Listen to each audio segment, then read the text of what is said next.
जो हाथ में सिगरेट लेकर बाजारों में सिगरेट पीते हुए बॉम्बे की सड़कों पर एक माँ जा रही है, वो क्या अपने बच्चे को डायरेक्शन दे सकती है लाइफ में? क्या वो रोल मॉडल बन सकती है?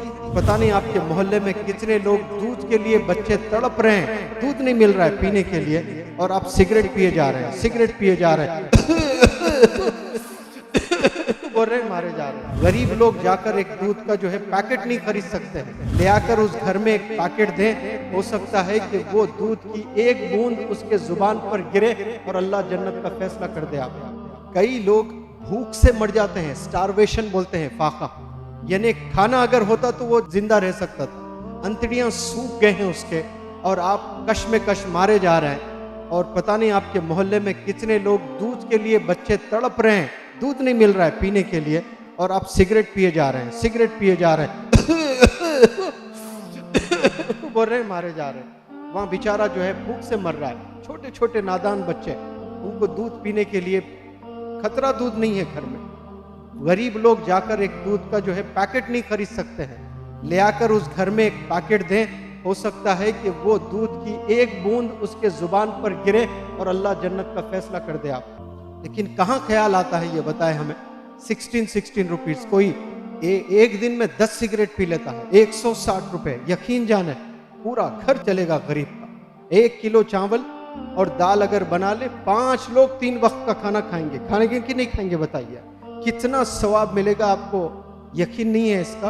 आप बिल्कुल मेरी बात को यकीन जानिए, अल्लाह दौलतें जो है लुटा देगा आप पर, गरीबों को आप खाना खिलाएंगे तो। सबसे बेहतरीन अमल है गरीबों की भूख को मिटाना।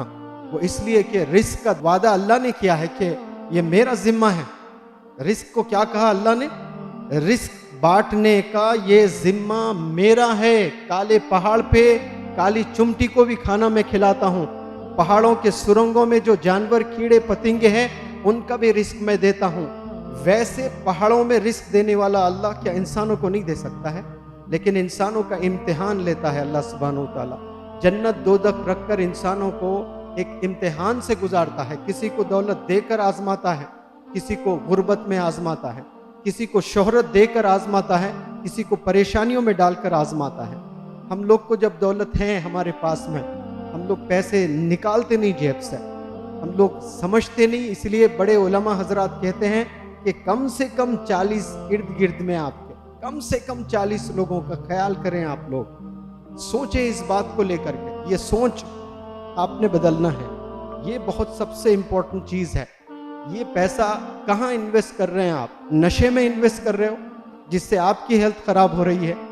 उसका इन्वेस्टमेंट अगर दूसरे डायरेक्शन में जाता, गरीबों में जाता, जो फाके में मर रहे हैं उनमें जाता, हो सकता है उससे जन्नत के फैसले अल्लाह कर दें। यहां जितने भी स्मोक करने वाले हैं वो इरादा कर लें, छोड़ सकते हैं। देखो मैं 20-20 चाय पिया करता था, यहां जिस दिन से आया हूं शायद ये पूरे 8 दिन में मैंने 8-10 चाय भी नहीं पिए होंगे। एक दिन में 20-20 चाय, हालांकि तलब भी नहीं हो रही है, सर में दर्द भी नहीं होता है, क्योंकि पैशन जब होता है तो कोई चीज आपको याद नहीं आती है। आसान है छोड़ना। जितने भी लोग स्मोकिंग एडिक्टेड है इस हॉल में, कम से कम आज फैसला कर दें आप लोग कि धीरे धीरे ही सही आप कम कर देंगे और छोड़ देंगे।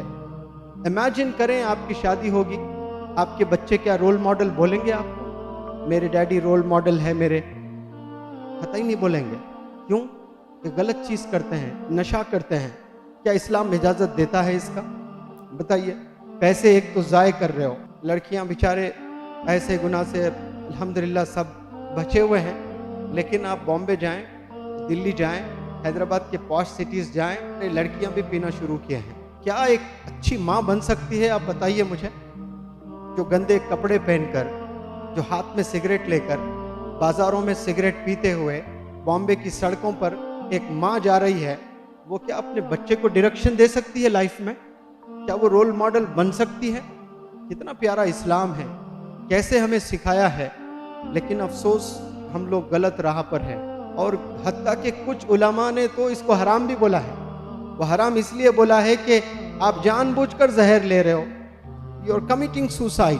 क्या बोल रहे हैं? You are committing suicide. जानबूझकर, पता है कि इंजूरियस टू हेल्थ, शराब पीने से जो है गुर्दे खराब हो जाते हैं, फिर भी आप पिए जा रहे हैं। आज देखें हमारे मोहल्ले में कितने मुसलमान लोग शराब पीते हैं, 40 दिन तक कबूल नहीं होती है, नमाज उल्मा कहते हैं, ब्लड में रह जाता है वो शराब। ये टीचिंग्स हमें देना है। मेरे लेक्चर्स अटेंड करने के बाद बच्चियां जाकर अपने वालिदैन को बहुत प्यारे अंदाज में समझाएं। पेरेंट्स रोते हुए फ़ोन किए मुझे, मेरी बच्ची की वजह से मैं छोड़ दिया हूँ सर शराब पीना, आपका वर्कशॉप की वजह से बहुत चेंजेस आए हमारे घर में करके। तो बच्चियां जो है बहुत ज़बरदस्त चेंज कर सकते हैं अपने पेरेंट्स को, अपने डैडी को, अपने मम्मी को। ये चेंज आपने पहले होना है। आप सही हो तो फिर आप दूसरों को भी सही राह पर, सही डायरेक्शन पर भेज सकते हैं।